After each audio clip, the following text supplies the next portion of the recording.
a process of conscious creation, which is just about detaching from this current swabhava and designing and integrating an ideal swabhava, which is congruent with living that ideal life, right? First of all, I need to mention that there are no shortcuts here, because people generally look for quick fixes and shortcuts, because whatever swabhava that has formed, it is very deep in nature, and it is a result of karma, conditioning, and for decades we have been feeding it, and it has become a very real thing now. Now, to go there and to go through this process, at least a minimum of 3 to 6 months is a journey that a person can keep for themselves.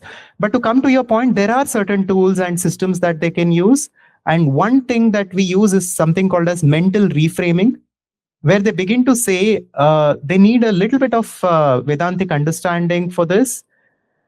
But this is how it goes, right? From this moment onwards, first of all, they'll go through this self-evaluation and they will find out their patterns in the current swabhava.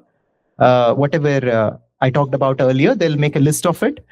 And in the next page, they will write down the ideal swabhava or the ideal identity, and they will just reverse these patterns. For example, if the current swabhava believes making money or financial freedom is very, very difficult, the ideal identity would believe that money is easy and all forms of abundance flows to me naturally.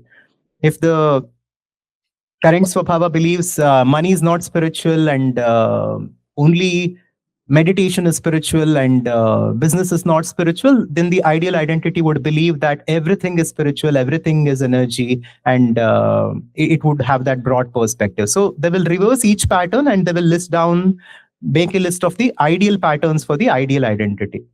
And then from this moment onwards, whoever the person who is practicing this, they will no longer say, I believe that money is difficult, I believe that money is not spiritual. They'll stop saying that. And mentally, they will just begin to tell themselves that I'm not this current identity anymore. I'm this awareness that is behind it. And I'm now integrating this ideal identity of all these patterns. So whenever these old patterns come, because they still come, it takes certain time because they have a momentum. They just tell themselves that this is my old identity that is acting up. These are my old patterns that are coming up.